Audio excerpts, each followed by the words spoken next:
Сайн байцгаана уу? Өнөөдөр бид нийгмийн сүлжээний тухай ярилцсан.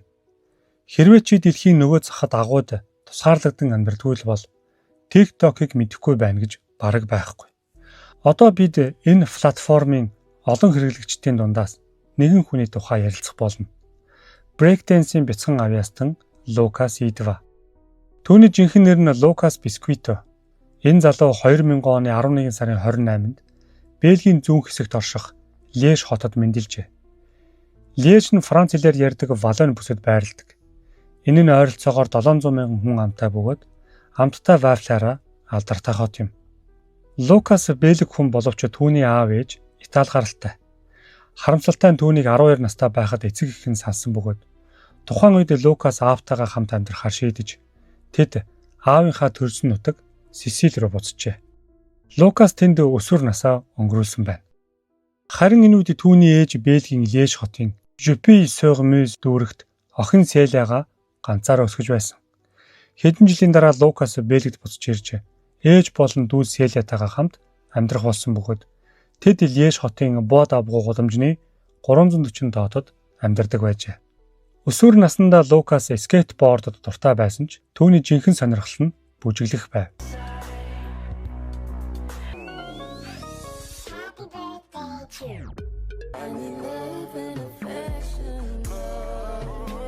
Тэр анх Сисиль дэх аавынхаа гэрийн урд зүгээр л зугаацах гэж баг зэрэг оролдож эхэлсэн байна.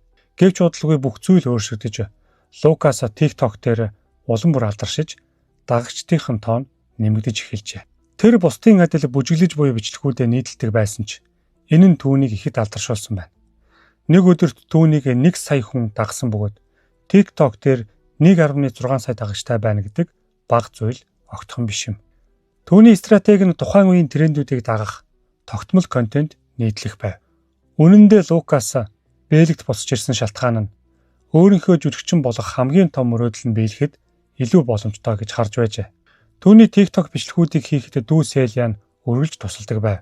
Лукас болон түүний дүү Селя хоорондоо 8 насны зөрүүтэйч тэд маш дотн өсчээ. Селя ахтай маш их хайртай бөгөөд түүний сошиал хаяг амжилттай хөгжөхөд ард нь эсвэл заримдаа камерын өмнө гарч хамтдаа оролцсон хувь нэмрээ оруулдаг байв. Тэдний ээж ч мөн Лукасаар маш их бахархдаг бөгөөд тэд маш сайн харилцаатай. Тэр ажил хийдэггүй ч сайн дураараа Итали хэл заадаг. Түүний ээжийг Мади гэдэг. Тэрээр өөрөөсөө 14 насаар дүү Итали залуутай 9 жилийн турш үерхэж байгаа бөгөөд түүнийг Петро гэдэг. Тэд хоёулаа Итали гаралтай. Льеж хотын италичууд ихээр цуглардаг ресторан бар төвлөрсөн дүүргүүдээр явж байхдаа анх танилцсан байна.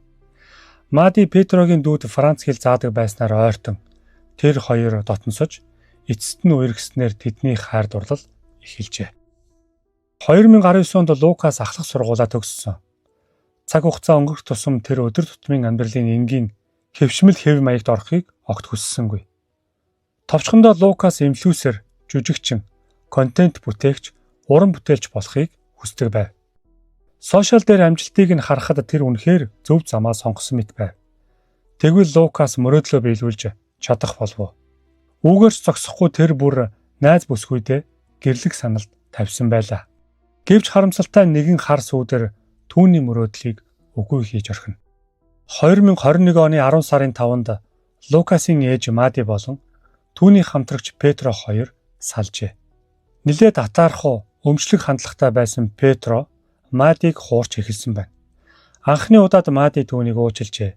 Тэр надаас насаар залуу болохоор хангалттай амьдрал үзээгүй байж магадгүй гэж бодсон байна. Гэхдээ залуу байна гэдэг нь хуурах шалтгаан огт биш. Үүгээр зогсохгүй түүний энэ үйлдэлүүд дахин давтагдсан ч хууралтаас хууралтын хооронд Мади Петрог уучлсаар л байв.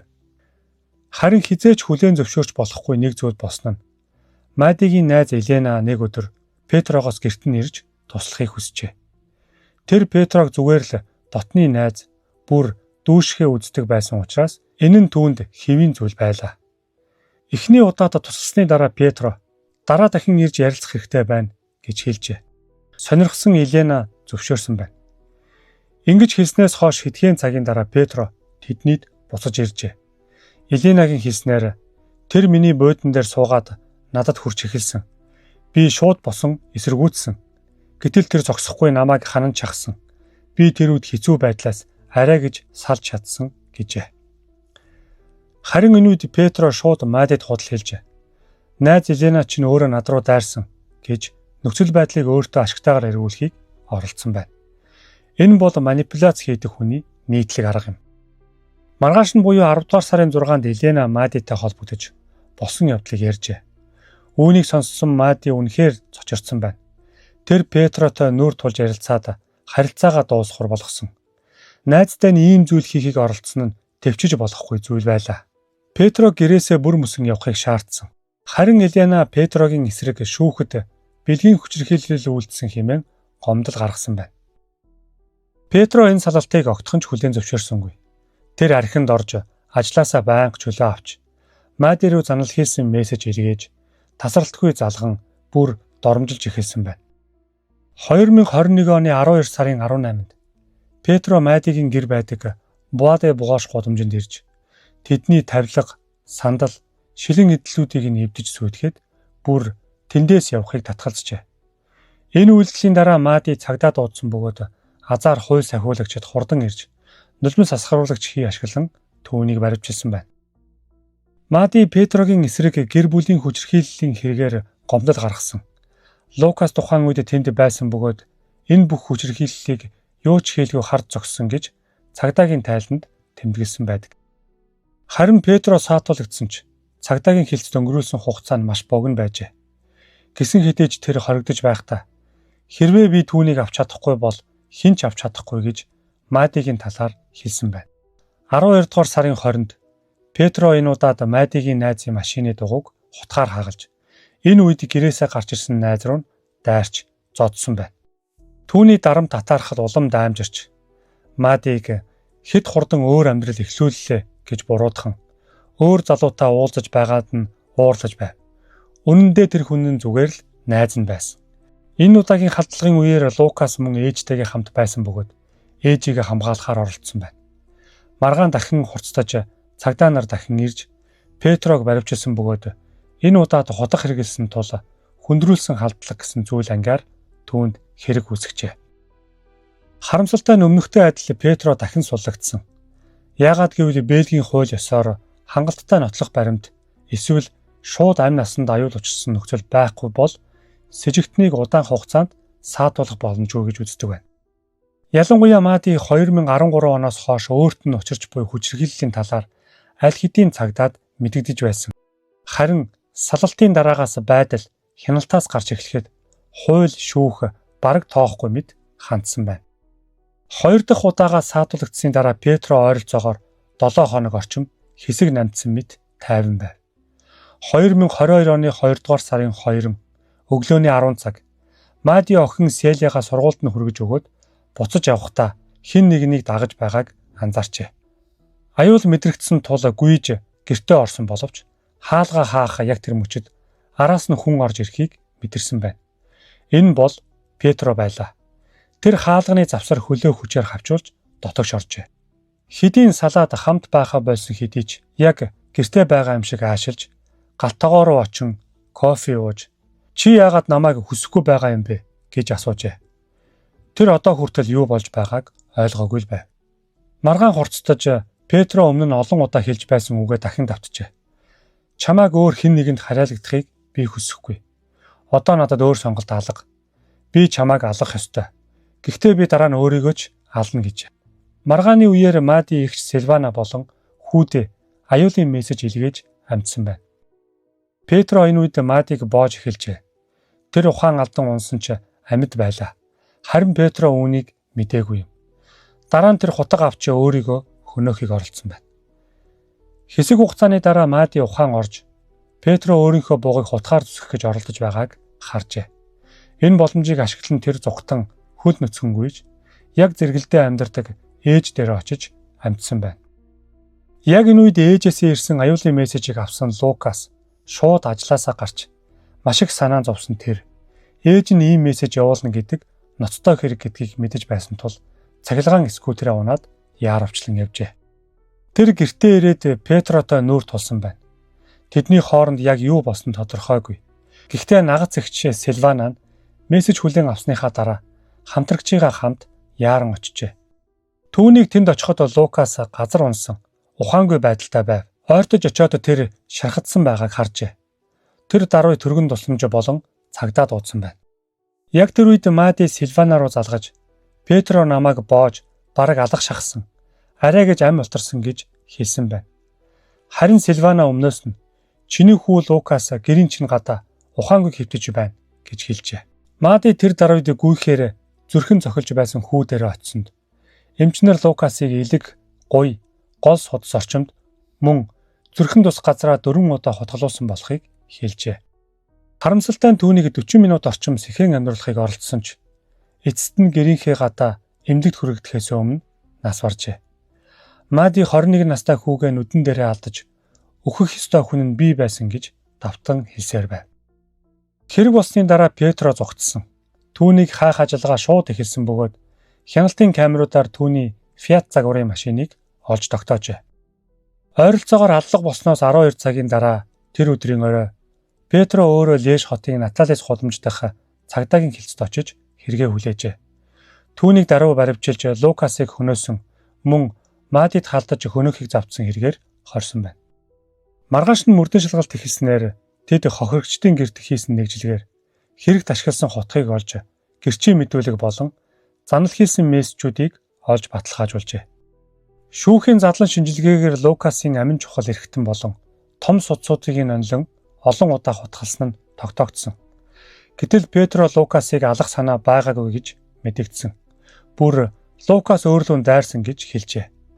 Лукасын гэр бүл гүн шоконд орж ийм залуухан амжилттай бүжигчин TikTok-од аимшигтай золгүй байдлаар амиа алдна гэж хинч төсөөлсөнгүй. Түүний хамгийн сайн найз Артур Лукасын нас барсан мэдээг ээжээсээ сонсоод эхэндээ итгээгүй байна. Гэвч найзынхаа гэрт очиход Мади түүнийг тэврээд миний хүүг надаас булаачихлаа гэж хэлжээ.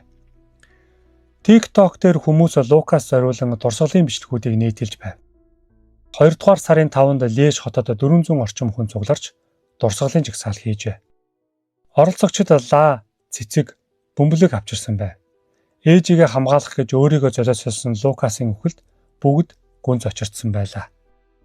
Жагсаалыг Лукасын хамгийн сайн найз скейт дэлгүүрийн менежер бүсгүй зохион байгуулсан байна.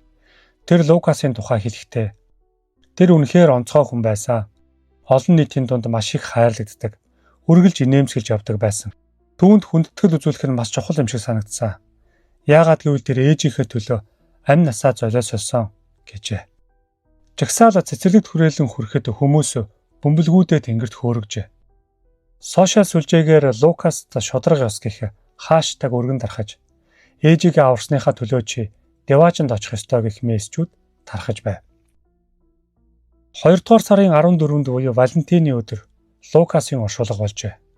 Ёслолд 200 гаруй хүн ирсэн байна. Дараа нь цуваа оршуулгын газар хүрч Лукасыг цэлмэг нартай өдөр нотолуулжээ.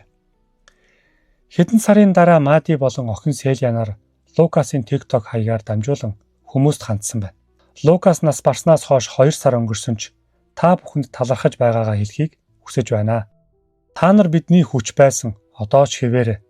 Лукасгүй амьдрал амар биш байна гэжээ.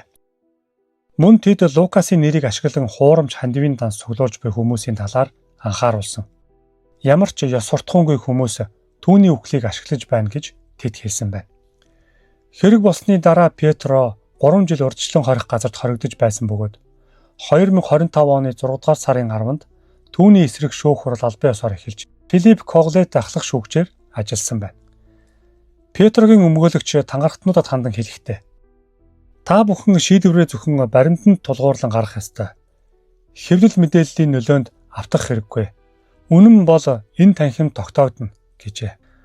Мөрдөн шалгалтын явцад Петрогийн эсрэг нэг ноцтой мэдээлэл гарч ирсэн бөгөөд 2021 онд түүний эсрэг өөр нэг эмэгтэй бэлгийн хүчирхийлэл үйлдсэн гэж гомдол гаргасан байна.